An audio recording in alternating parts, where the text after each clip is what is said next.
Aujourd'hui, je vous propose un épisode un peu particulier. Pas d'invité, pas d'autopsie d'une décision, pas de storytelling autour d'une prise de décision, non. Juste toi et moi. Pour qu'on puisse parler un peu de cette année 2025. Qu'est-ce qui s'est passé sur le podcast? Qu'est-ce qui a bien marché, mal marché, mon intention de départ et comment va se dérouler 2026? Et si ça te dit, eh ben, on va prendre un peu le temps de débriefer cette année et de voir les principaux apprentissages que j'ai eus, moi, personnellement, grâce à ce podcast. C'est parti. Alors, pour remettre dans le contexte, voici quelques chiffres. En 2025, ça a été 24 épisodes d'interview. Pas mal. Presque 2 par mois. Alors, oui, mais pas que. Car il y a bien eu 14 épisodes de Autopsie d'une décision. Le format que j'ai lancé un peu durant l'été et qui m'a permis de parler de manière plus générale et de manière un peu plus historique de la prise de décision. Et quand on fait le cumul un peu de tous ces épisodes, eh ben, c'est quand même 108 épisodes, toutes saisons confondues. Soit un total de 86 heures de podcast au total. C'est juste dingue. Moi, personnellement, je m'en rends pas encore compte et bah, je prends toujours autant de plaisir à le faire, donc ça, c'est trop cool. En 2025 en 2025, j'étais parti avec un postulat, une promesse assez simple. Faire de Pourquoi un podcast utile sur la prise de décision et la stratégie d'entreprise. Je voulais que les gens qui m'écoutent, vous, qui me regardent maintenant, que je me suis lancé dans la vidéo, eh ben, ils puissent se dire: «Tiens, telle personne, elle prend ses décisions comme ça, c'est intéressant». Mais je voulais pas juste des entrepreneurs classiques. Je voulais ouvrir un peu le jeu, un peu les perspectives. Et c'est pour ça que je suis allé chercher encore plus d'artisans, encore plus d'artistes, des professions et des profils qu'on n'entend pas sur les podcasts. Car c'est ça, moi, qui m'intéresse. C'est pas d'aller chercher le mec qui a été interviewé déjà 10 fois sur un podcast et qui a parlé de sa vie en long, en large. Bon, c'est super intéressant, mais c'est pas ce que moi je recherche. Non, je veux des profils inédits qui apportent quelque chose. Et l'idée, derrière tout ça, c'était de montrer une chose de manière très claire, qu'il n'y a pas une méthode unique pour prendre les décisions. Je voulais vraiment, et je le redis, que vous vous disiez: «OK, c'est comme ça que cette personne décide, a vécu cette situation, et ben moi, qu'est-ce que je ferais?» Alors oui, souvent on pense aux entrepreneurs quand on parle de ces situations-là. Mais c'est là où encore une fois que j'ai souhaité élargir le scope. Et d'ailleurs, ça m'a permis de trouver des moments vraiment forts. Ces moments vraiment forts, bah, c'est le moment où je me suis dit: «OK, là, je suis au bon endroit. Je suis au bon moment. Clairement, on touche quelque chose». Et notamment parmi tous les épisodes qui sont tous ou moins vraiment très intéressants, moi je trouve, qu'ont chacun une approche, qu'ont chacun un message parfois très différent, et ben, j'en retiens 2. Un parmi les plus récents, c'est celui avec Nathalie Lebert, un artiste qui m'a littéralement ouvert son univers et sa manière de décider d'un point de vue artistique, tout son processus artistique. Et je trouve ça passionnant de mon côté. Dans la même veine, mais différent, parce que cette fois-ci on parle sur de l'artisanat qui est en train de devenir de l'artistique, et ben il y a l'épisode avec Anoushka Potvin, qui est très, très intéressant et que moi j'ai trouvé particulièrement pertinent. Ce sont des épisodes où la prise de décision n'est pas que de la théorie. C'est vraiment du vécu, de l'incarnation et parfois même une incarnation inconfortable. Mais ça, c'est intéressant. C'est là où j'ai réussi à extraire personnellement vraiment des choses, à apprendre. Puis il y a eu également des retours, des discussions qui se sont déclenchées, notamment avec l'épisode de Charlotte qui a eu énormément de retours. Et merci à vous pour ces retours. Et il n'y a pas que les interviews d'ailleurs qui ont créer des retours, il y a également le format, autopsie d'une décision.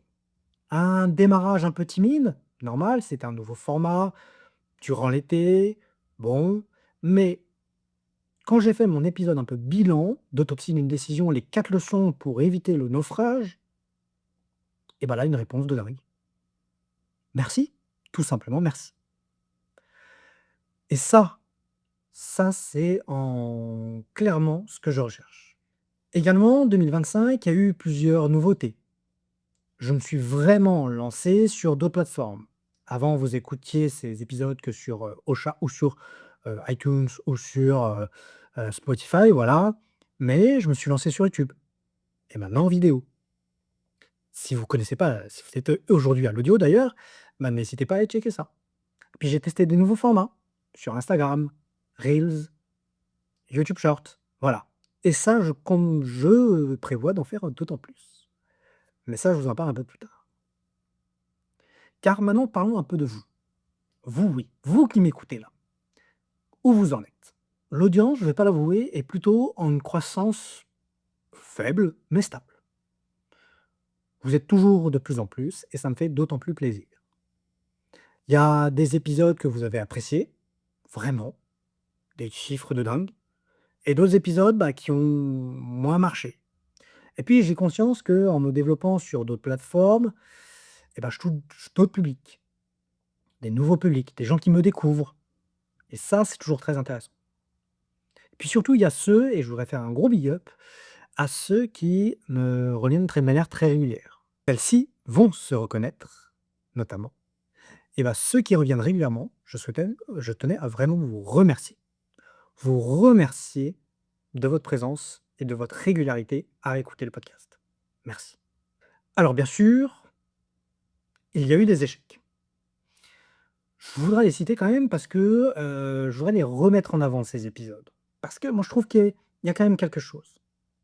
Avec, le premier épisode qui a vraiment pas marché cette année, que je trouve vraiment dommage, c'est celui avec Sophia Michel, House of Feria, qui est un sujet autour de la santé, du bien-être, qui est Sophia est une invitée, ultra engagée, c'était juste dingue et franchement ça vaut le coup.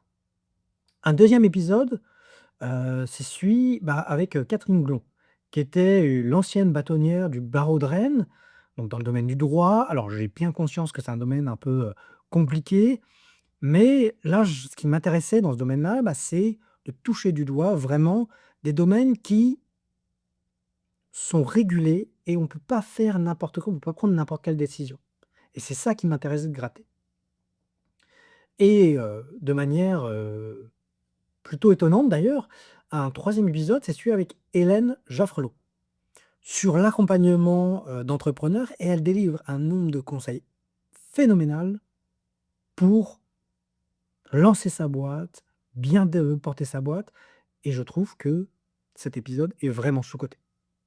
Alors je comprends, ces épisodes sont vraiment niche, moins engageants, on va pas parler à tout le monde. Mais si on arrive à juste dépasser le sujet du domaine, je suis quasiment sûr que vous trouverez de la richesse dans ces épisodes. Bon, outre ces épisodes, il faut que je vous fasse un petit mea culpa. Il y a aussi des choses de mon côté qui a moins bien marché. Notamment ma capacité à inviter à inviter des gens ultra pertinents, ultra percutants. Alors tous les invités sont super, j'essaye, mais j'ai du mal à prévoir de plus en plus. Et d'ailleurs, ça va avoir une conséquence que je vous dis en fin de vidéo.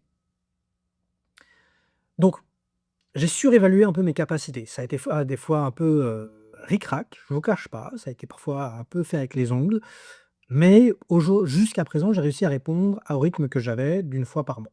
Une fois par semaine, excusez-moi. Pardon. Je vous avoue que ça a été fait. Je vous avoue que cette année 2025 a été fait un peu avec les ongles.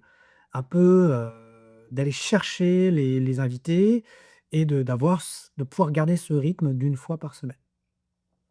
Et d'ailleurs, deuxième chose, eh ben, j'ai sous-estimé le format vraiment dédié à la prise de décision en elle-même. J'ai vu vraiment quand j'orientais des formats très centrés sur la prise de décision, marcher bien plus que certains épisodes qui, donc j'ai nommé certains noms, qui portait sur des choses un peu plus généralistes. Et ces 2 éléments-là, je compte bien y remédier.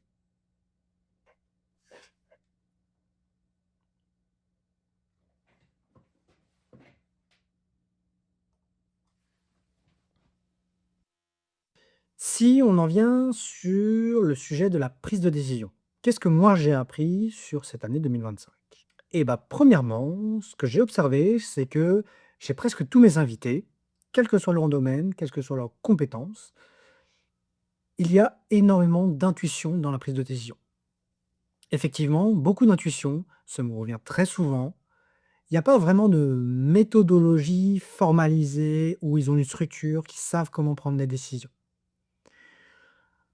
De plus, ils sont très, très peu accompagnés. Souvent, alors oui, des fois il y a des conseils d'administration, des fois, oui, ils en parlent à des proches, mais mais il y a peu de choses vraiment formalisées.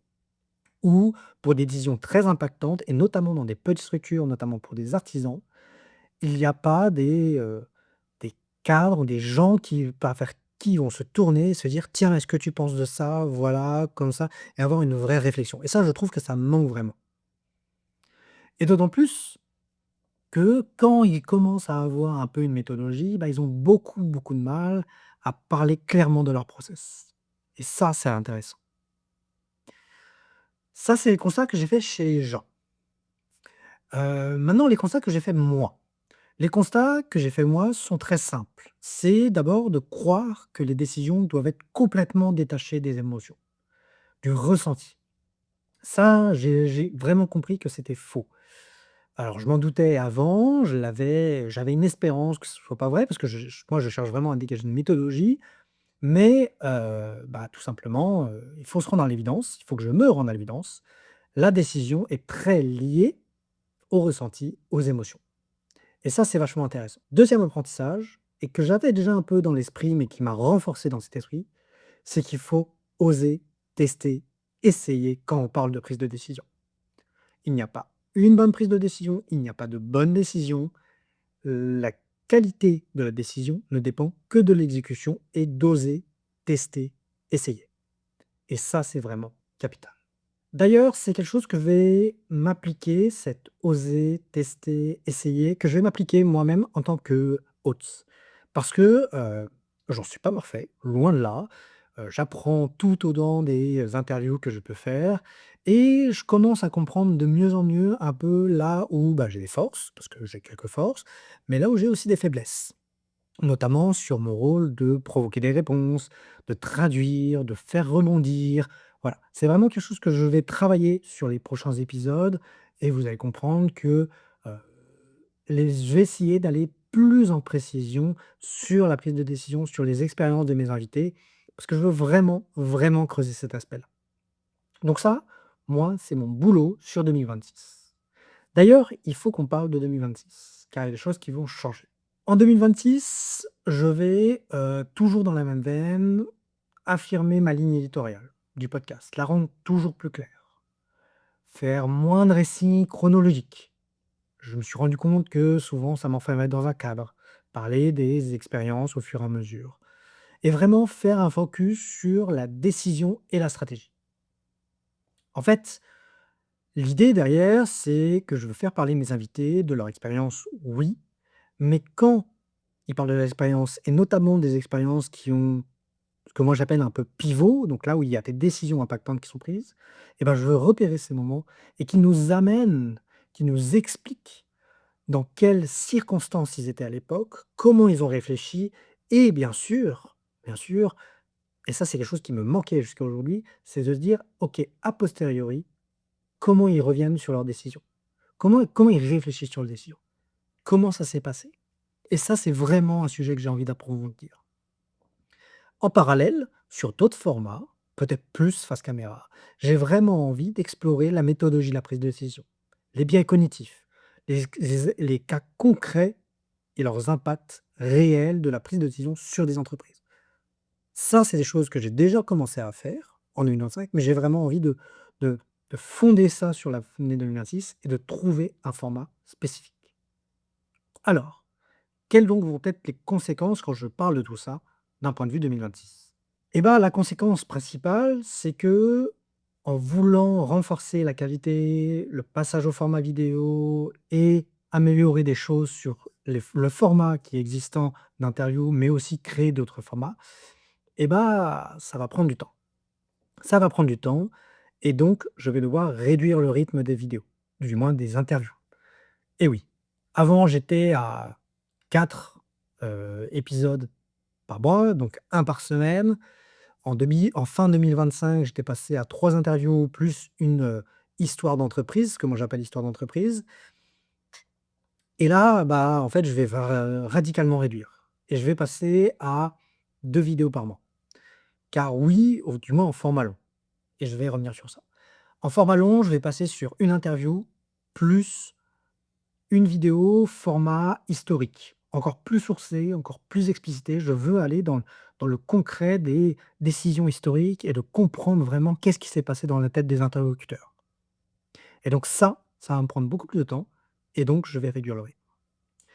En parallèle, ça ne veut pas dire que je vais vous abandonner, parce qu'en parallèle, je vais faire de plus en plus de formats courts.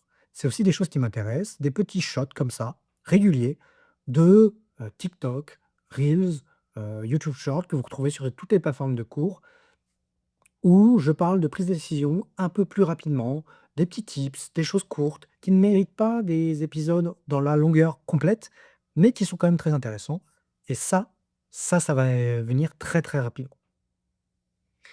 Donc, si je récapitule, un ralentissement, oui, qui est dû à la volonté d'améliorer la qualité de mes échanges et de creuser mes sujets. Mais aussi, il faut reconnaître, et je vous en parlais un peu avant, d'une autre chose, c'est les invités. Devant cette difficulté de trouver toujours plus d'invités, car oui, ça fait 108 invités que j'ai, heu et bah, à un moment, c'est compliqué. Notamment, vous le savez peut-être, bah, c'est pas mon métier, principal de vous parler, c'est vraiment du plaisir et à côté, j'ai une activité professionnelle qui, me permet pas non plus de passer toute ma journée sur ça et donc pour pouvoir concilier tout ça et ben je vais devoir effectivement réduire le rythme et c'est là où je vais faire appel à vous. Car si vous connaissez du monde, des profils, vous vous dites: «Tiens, cette personne, je serais curieuse de l'entendre sur un podcast parce que raison X ou Y». Et ben, n'hésitez pas à me contacter, à m'envoyer le profil. Moi, je suis toujours preneur. Ça, oui. Voilà, c'est tout ce que je voulais vous dire pour aujourd'hui. J'espère que vous avez en tout cas passé une très bonne année 2025 à mes côtés et que vous resterez à mes côtés sur l'année 2026 pour encore apprendre plus de choses sur la prise de décision. Allez, je vous dis à très vite.